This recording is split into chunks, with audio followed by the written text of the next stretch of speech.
নমস্কাৰ ছাৰ। নমস্কাৰ। ছাৰ আপোনাৰ শুভ নামটো? মোৰ নাম ৰুক্মবীৰ থাপা। আপুনি ক'ৰ পৰা আহিছে? মই টকবাৰী গাঁও, জিলা বিশ্বনাথ, অসমৰ পৰা আহিছোঁ। আপুনি সন্ত ৰামপাল গুৰু মহাৰাজৰ পৰা নাম দীক্ষা কেতিয়া লৈছিল? মই ৰামপালজী মহাৰাজৰ পৰা দীক্ষা মই 18 মাৰ্চ 2019 লৈছোঁ ছাৰ। আপুনি সন্ত ৰামপাল গুৰু মহাৰাজৰ পৰা নাম দীক্ষা লোৱাৰ আগতে অন্য কিবা ভক্তি সাধনা কৰিছিলনে? হয় ছাৰ, মই আগতে পৰম্পৰাগত হিচাপে ভক্তি কৰি আহিছিল, যেনে ব্ৰহ্মা, বিষ্ণু, মহেশ্বৰ, দুৰ্গা মাতা, গণেশজী, এইবিলাক ভক্তি কৰি আহিছিলোঁ ছাৰ। যিহেতু আপুনি জনালে যে আপুনি আপোনাৰ সমাজত প্ৰচলিত পৰম্পৰাগত যিবিলাক সাধনা, সেই আটাইবিলাক সাধনা আপুনি কৰি আহিছিলে, তেনে ক্ষেত্ৰত ছাৰ আপুনি সন্ত ৰামপাল গুৰু মহাৰাজৰ শৰণলৈ কেনেকৈ আহিব লগা হ'ল? ছাৰ, কথাটো এনেকুৱা হ'ল যে মই প্ৰথমেতো এনেকুৱাই ব্ৰহ্মা, বিষ্ণু, মহেশ্বৰৰ ভক্তি কৰি আছিলোঁ। যেতিয়া একদিন এজন আমাৰ গাঁৱৰে ভাই এজনে মোক জ্ঞান গংগা কিতাপ আনি পেলাই দিলে। তাৰ পৰা মই জ্ঞান গংগাটো পঢ়ি চালোঁ। জ্ঞান গংগা পঢ়াৰ পিছত মই আধ্যাত্মিক জ্ঞানৰ বিষয়ে অলপ বুজি পালোঁ, আৰু তাৰ পিছৰ পৰা মই অলপ ইয়াৰ বিষয়ে অলপ ইণ্টাৰেষ্ট দিব ধৰিলোঁ। মই ক'ত পাম, ক'ত দীক্ষা ল'ব পৰা যায়, এইটো কেন্দ্ৰবিলাক, এই নামদান কেন্দ্ৰবিলাক বিচাৰিছোঁ। ক'তো মই ওচৰত তেনেকুৱা সুবিধা নাছিল, সেইকাৰণে মই চিন্তিত হৈ আছিলোঁ বহুত দিনলৈকে। পিছত একদিন তেনেকুৱাতে এইজন ভাই একজন মোক ঘূৰাই পেলাই লৈ আহি নাম দান কেন্দ্ৰৰ ওচৰত লৈ পেলাই আহি এই ভগত এজনৰ লগত আলোচনা কৰাই দিলে। আলোচনা কৰাৰ পিছত তেতিয়া তেখেতে কিছুমান পৰামৰ্শ আগবঢ়ালে, এনেকৈ কৰিলে ইয়াত এই নামদান কেন্দ্ৰত আমকা জেগাত নামদান কেন্দ্ৰ আছে, তাত গৈ পেলাই আপুনি নাম দীক্ষা ল'ব পাৰে বুলি মোক কৈছিলে ছাৰ। আৰু ছাৰ, যিহেতু আমি আপোনালোকৰ সন্ত ৰামপাল গুৰু মহাৰাজৰ ভক্তসকলৰ যেতিয়া আমি অনুভৱ শুনো বিভিন্ন ছ'চিয়েল মিডিয়া প্লেটফৰ্মত, তেওঁলোকে কয় যে সন্ত ৰামপাল গুৰু মহাৰাজৰ পৰা নাম দীক্ষা লোৱাৰ পিছতে বিভিন্ন প্ৰকাৰে লাভ পায়। আপুনি সন্ত ৰামপাল গুৰু মহাৰাজৰ পৰা নাম দীক্ষা লোৱাৰ পিছত কেনেধৰণৰ লাভ পাইছে ছাৰ? হয় ছাৰ, মই বহুত ডাঙৰ লাভ পাইছোঁ ছাৰ। ক'বলৈ গ'লে প্ৰথমটো হ'ল মোৰ ঘৰৰ ঘৈণীয়েক, মোৰ ৱাইফজনীৰ বহুত ডাঙৰ বেমাৰত আক্ৰান্ত হৈ আছিল। বেমাৰটো হৈছে আপোনাৰ হাৰ্ট বেমাৰ বুলি কয়। এই হাৰ্ট বেমাৰ হৈ পেলাই বহুত ডক্টৰ তাত, বহুত ডাঙৰ ডাঙৰ ডক্টৰ তাত, গুৱাহাটীলৈকে ক'ত বহুত জেগাত লৈছোঁ ছাৰ, কিন্তু ক'তো ভাল নহয়।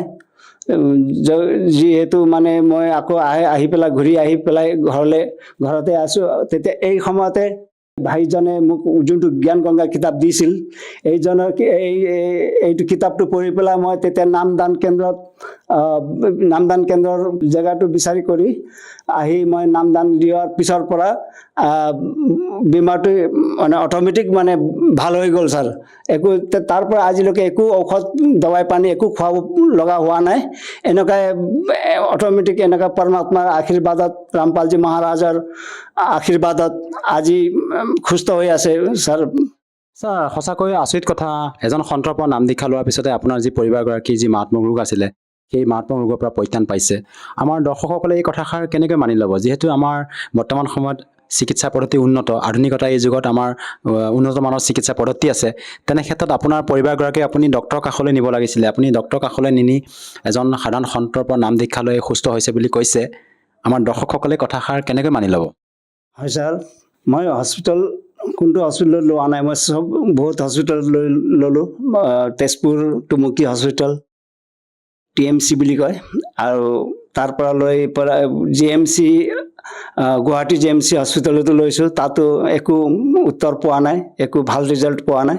তাৰ পৰা ঘূৰাই আনি পেলাই এতিয়া যি হ'ব আৰু মৰিলে মৰিব, বাচিলে বাচিব, ভক্তিকে লৈ চাওঁ মই বুলি এই ভক্তিটো আমি তেতিয়া এই সময়তে মই লোৱা নাছিলোঁ ছাৰ। ভক্তিটো মই কিতাপটো পঢ়িছিলোঁ, জ্ঞান গংগা নামেৰে কিতাপখন পঢ়ি পেলাই মই তাৰ আধাৰিত জ্ঞানবিলাক পাই পেলাই জ্ঞানটো ভাল লাগি পেলাই মই ভক্তিটো ল'লোঁ। লৈ পেলাই আজি মই বহুত আনন্দিত, সুখেৰে বহি আছোঁ। মই আৰ্থিক পৰিস্থিতিটো বহুত ভাল, শাৰীৰিক হিচাপেও একদম সুস্থ। আজি মই ঠিক আছোঁ ছাৰ। আৰু আপোনাৰ মানুহগৰাকী যি বেমাৰ আছিলে, সেই বৰ্তমান বেমাৰৰ পৰা সম্পূৰ্ণৰূপে সুস্থ নে? হয় ছাৰ, এতিয়া মানুহজনী একে ঔষধ চৌষধ একো নাখায়, যিমান পাৰোঁ যিমান ভক্তি পৰমাত্মাৰ নামত গুৰুদেৱৰ আশীৰ্বাদত যিমানটো মই ভক্তি কৰিব পাৰিছোঁ ইমান কৰি আছোঁ। ছাৰ আপুনি আৰু অন্য কিবা লাভ পাইছেনে সন্ত ৰামপাল গুৰুৰ মাজৰ পৰা নাম দীক্ষা লোৱাৰ পিছত? হয়, মই লাভটো বহুত পাইছোঁ। আৰু মাজত এবাৰ এনেকৈ বাইকতো এক্সিডেণ্ট হৈছিলোঁ মই। বাইকত এক্সিডেণ্ট হওঁতে মোক ইমান ডাঙৰ মেজৰ মানে এক্সিডেণ্ট হৈছিলোঁ, কিন্তু ইমান অলপমান মাত্ৰ ঘাইল অলপমান চুট মাত্ৰ লাগিছে, বাদ বাকী একো হোৱা নাই। ইমান ভয়ংকৰ দুৰ্ঘটনা ঘটিছিল বাইকত। এইটোৱে মোক পৰমাত্মাই বচাইছে বুলি মই ভাবোঁ। ছাৰ এইটো আচৰিত কথা, এজন সন্তৰ পৰা নাম দীক্ষা লোৱাৰ পিছতে আপুনি বাইক দুৰ্ঘটনাৰ পৰা ৰক্ষা পালে, লগতে আপুনি শাৰীৰিকভাৱে আৰ্থিকভাৱে বিভিন্ন প্ৰকাৰে লাভ পাইছে। আপোনালোকৰ গুৰু সন্ত ৰামপাল গুৰুমা যে এনেকুৱা কি ভক্তি বিধি মন্ত্ৰ প্ৰদান কৰে যাৰ বাবে নেকি ইমান উপকৃত হ'ব পাৰিছে? হয়, পৰমাত্মাৰ সদগুৰু ৰামপালজী মহাৰাজে আচলতে যোনটো সৎভক্তিৰ 4টা বেদৰ পৰা যোনটো জ্ঞানটো আছে, ভগৱদ গীতাত জ্ঞান আধাৰিত জ্ঞানটো আমাক প্ৰদান কৰে ৰামপালজী মহাৰাজে। এবাৰটো এনেকুৱা হ'ল ছাৰ যে বাইকত গৈ আছিলোঁ, পিছত মোৰ নাতি এজন আছিলে, নাতিকো লৈ কেৰি কৰি আহি আছিলোঁ, ক'ৰবাৰ পৰা আহি আছোঁ, ঘৰলৈ আহি আছোঁ। আহোঁতে এনেকুৱা হ'ল যে ছাৰ টাৰ্ণিং আছিল। এই টাৰ্ণিং লওঁতে জানো কেনেবাকৈ বাইকখন শ্লিপ খাই পেলাই নলাত গুচি গ'ল।